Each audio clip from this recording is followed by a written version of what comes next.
Imagine a silent enemy that has already invaded the bodies of 30% of the population, perhaps even yours, causing no pain while destroying everything from the inside. Fatty liver is this invisible epidemic. But what if the key to shielding your health was hidden in a simple habit, revealed by a new study that surprised doctors? Hello, and a very warm welcome back to Wellness Uncomplicated. If you are new here, our mission is to translate complex science into practical, uncomplicated steps for your health and longevity. Before we dive deep into today's content, make sure to subscribe to the channel and hit the notification bell. We are building a strong community focused on living better, and you won't want to miss the upcoming discoveries we'll be sharing here. Today, we are not just going to scratch the surface. I have prepared a complete guide based on the latest evidence from October of this year to unravel exactly how your diet can be the cure or the poison for your liver. Let's move away from guesswork and get straight to what works. So, settle in, grab your notepad, and let's start this transformation right now. The silent epidemic, what is happening to our livers? We are currently living in a peculiar and alarming moment in the history of human health, where a specific condition has ceased to be a rare exception to become a worrying rule. We are talking about a true invisible epidemic that spreads silently through all layers of society, regardless of age or social class. It is estimated that hepatic steatosis, popularly known as fatty liver, currently affects between 25% and 30% of the global population. Stop to think about the statistical weight of this information. This means that in any room with 4 people, it is very likely that at least one of them is, right at this moment, living with a liver compromised by excessive fat accumulation. And the scariest part is that the vast majority don't even suspect it. This growing prevalence has turned steatosis into one of the greatest public health challenges of the century, forcing science to race against time to understand not only how to treat it, but primarily how to prevent it through accessible daily choices. The great danger of this condition lies precisely in its silent nature. The liver is an extremely resilient organ, a true metabolic factory that works incessantly to filter our blood and process nutrients, and it rarely emits pain signals in the early stages. The accumulation of triglycerides, which are fat molecules inside hepatocytes, the liver's functional cells, begins slowly and progressively. To many it seems harmless, just a casual finding in a routine exam. But the physiological reality is much more complex and dangerous. We are not just talking about having fat, but about a structural change that can trigger a cascade of cellular destruction. When this fat deposit exceeds the tolerable limit, the body begins to react. And what was just a passive accumulation can evolve into an aggressive inflammatory state.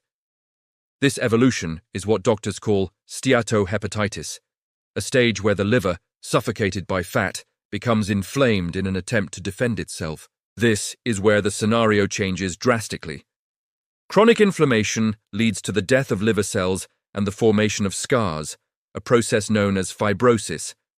If nothing is done to interrupt this cycle, the final destination is liver cirrhosis, an irreversible condition where healthy tissue is replaced by useless scar tissue, leading to organ failure. And it is crucial to demystify an old concept. For a long time, we associated cirrhosis only with excessive alcohol consumption. But today, we know that non-alcoholic fatty liver disease, driven by our modern lifestyle and poor diet, is an increasingly frequent cause of transplants and serious complications. Faced with this scenario, where the enemy lives inside our homes and feeds on what we put on our plates, researchers worldwide began to obsessively investigate which components of our diet could act as protective shields. It was this relentless search for answers that led scientists to look more closely at the dietary habits of specific populations, seeking in nature a weapon capable of reversing or preventing this destructive process before it is too late. Science responds. Details of the NUTRIHEP study. Faced with this challenging scenario, science did not stand idly by, tirelessly seeking answers that could offer a light at the end of the tunnel for millions of people. It was exactly in this search for tangible solutions that a promising new research study emerged. Recently published in October in the renowned scientific journal Nutrients, this wasn't just another superficial data survey. It was a weighty international collaboration uniting brilliant minds from universities in Australia and Italy with a very clear objective: to investigate whether specific components of our diet could act as true guardians of liver health. To reach solid and reliable conclusions, scientists delved into data from the NUTRIHEP study, a robust investigation conducted with residents of the Mediterranean region, a place historically known for its lifestyle and diet that favor longevity. The magnitude of this study lies in the numbers and the rigorous methodology applied. The researchers didn't just evaluate a dozen individuals, they pored over the lives and health of 1,297 adults. To ensure that the findings weren't based on guesswork or assumptions, all participants underwent a rigorous battery of clinical exams. The centerpiece of this assessment was the use of ultrasound to analyze the liver. This is crucial because ultrasound allows one to see inside the body, accurately identifying the presence and amount of fat accumulated in the organ, transforming the diagnosis into concrete visual evidence rather than just an estimate. But the investigation didn't stop at the image. Simultaneously with the physical exams, participants answered detailed questionnaires about their lifestyle habits, with an almost obsessive focus on their dietary patterns. The goal was to cross-reference these two ends: the actual state of the liver seen on ultrasound and what these people put on their plates every day. It was in this data crossover that the pattern began to emerge with crystal clarity. Scientists started to notice that there was a specific group of people whose livers presented notably superior health, with less fat accumulation, even when compared to other individuals in the same region. By isolating the variables, the star of the diet revealed itself. Among those who frequently consumed specific fish, notably sardines and salmon, significant protection against steatosis was observed. The correlation was strong enough to catch the attention of the international medical community.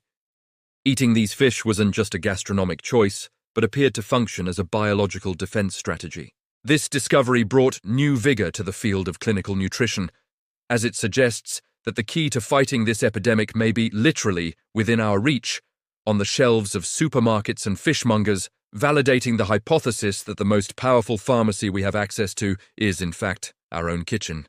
The reality check, medical insight, and the metabolic route. Faced with such a promising discovery, it is natural for enthusiasm to take over and for us to immediately seek a silver bullet to solve the problem. However, medical science proceeds with prudent steps, and this is where we need to take a strategic pause for a necessary reality check. For renowned physician nutrition specialist Celso Cukier from the Albert Einstein Hospital, although there are no doubts regarding the indisputable benefits of a menu that prioritizes fish, it is fundamental to keep our feet on the ground. He warns that more research is still needed to definitively seal the deal. The reason for this technical caution lies in the very nature of the study. It is an observational research. In practical terms, this means that scientists identified a strong connection, a correlation between eating fish and having a healthy liver, but this does not automatically establish a direct and isolated cause and effect relationship. It is not like taking an antibiotic to kill a specific bacterium. Human biology is infinitely more complex and interconnected. The great danger of interpreting this data superficially is falling into the trap of reductionism. We cannot isolate just one type of food and elect it as the savior when we are talking about a pathology as multifactorial as non-alcoholic fatty liver disease. The doctor is emphatic in highlighting that real prevention depends on an ecosystem of habits, a lifestyle that encompasses diet as a whole, the regular practice of physical activity, rigorous weight control, and various other environmental factors. Sardines and salmon are valuable pieces in this puzzle, but alone they cannot assemble the complete picture of health if the other pieces are missing. We need to look at the body as an integrated machine, where no gear functions independently. And to understand why the solution cannot be singular, we need to comprehend the root of the problem. Consistent studies show that obesity stands as one of the main, if not the greatest, risk factors for steatosis. This does not happen by chance. Excessive weight gain provokes true chaos behind the scenes of our organism, favoring profound changes in metabolism and deregulating levels of crucial hormones. when the body finds itself overloaded with excess energy and systemic inflammation resulting from adipose tissue, it begins to look for places to store this surplus. It is at this moment that the deposition of triglycerides, fat molecules, occurs inside the hepatocytes, the liver cells that should be free to filter the blood. The liver, which should be a filter, ends up turning into a storage depot. It is no wonder that the scientific community has been updating the nomenclature, starting to call steatosis metabolic dysfunction-associated fatty liver disease, MAFLD. This name change is not just semantic, it serves to remind us that fat in the liver is, in fact, the visible symptom of a metabolism, crying out for help, a warning signal that the internal energy processing system has collapsed and needs to be repaired from the foundation.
Before we move on to the practical part and see which fish to buy, if you are enjoying this deep dive into your body's biochemistry, make sure to hit the like button.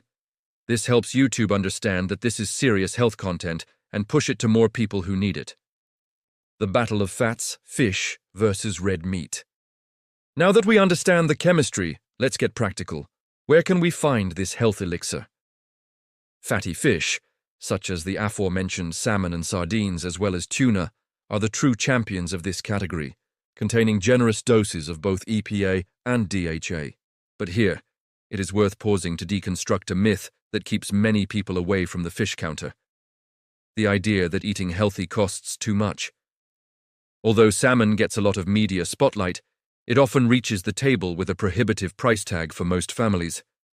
This is where our great, often underestimated star enters the scene, the sardine, as Dr. Kukia highlights. Besides offering all these protective substances, the sardine is a very accessible fish in the market.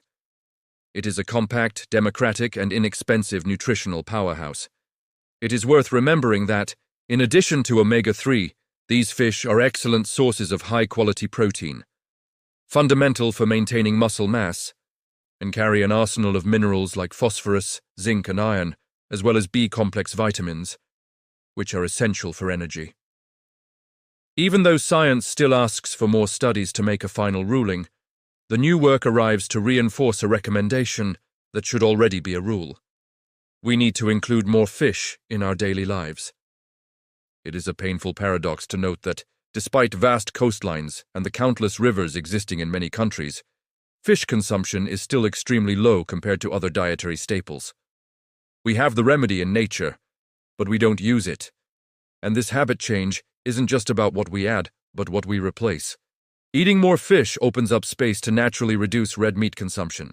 This strategic swap favors a drastic decrease in the amount of saturated fat in our daily routine.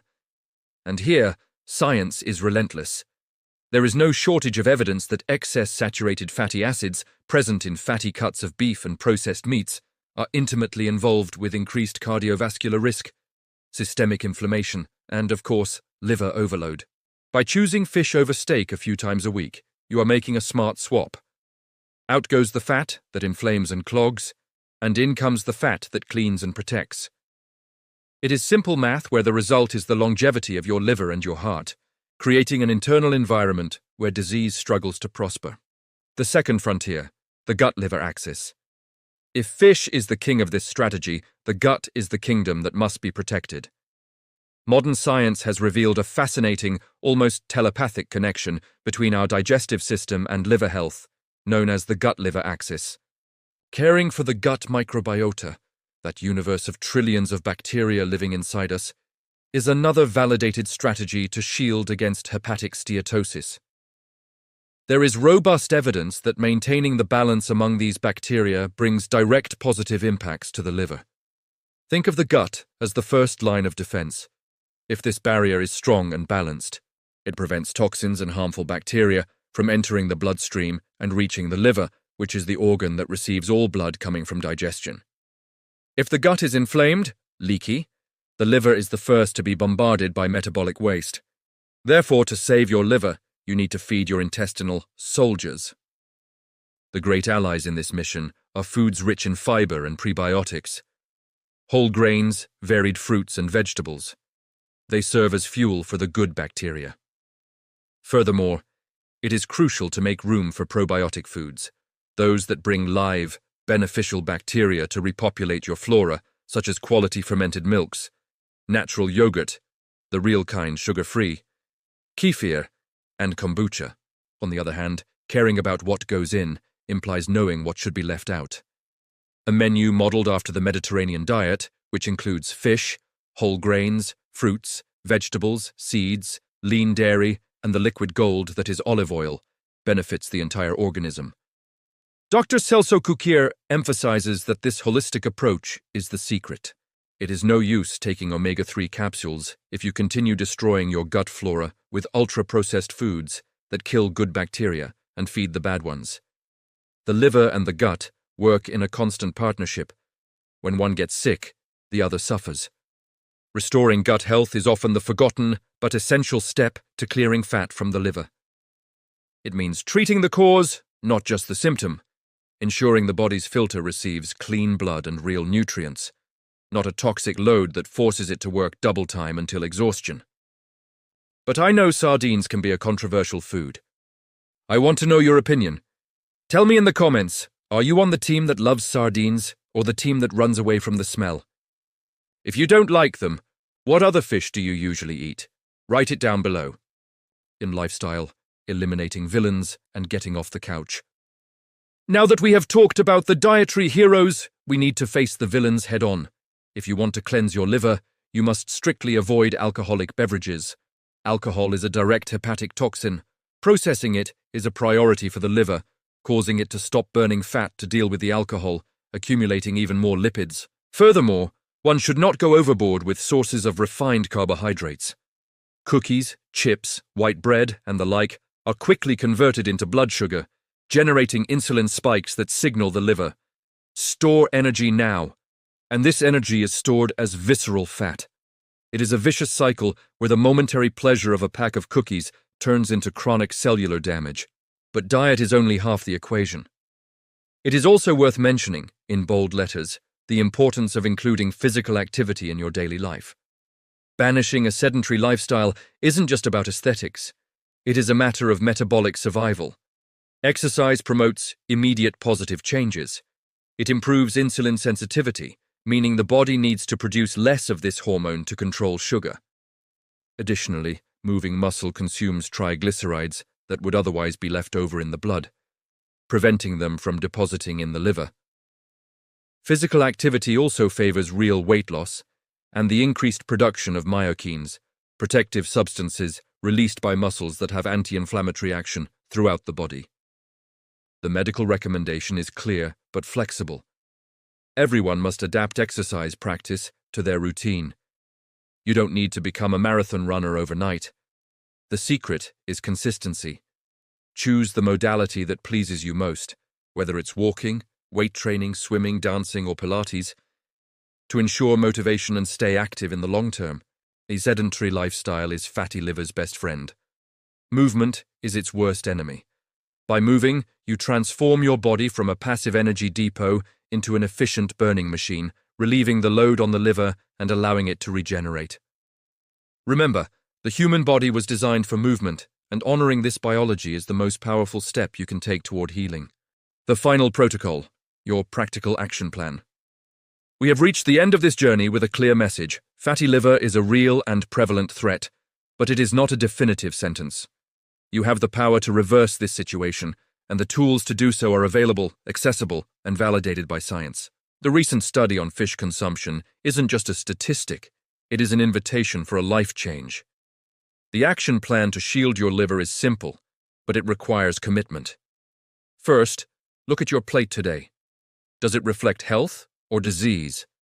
Start introducing omega-3 rich fish, like accessible sardines, at least 2 to 3 times a week.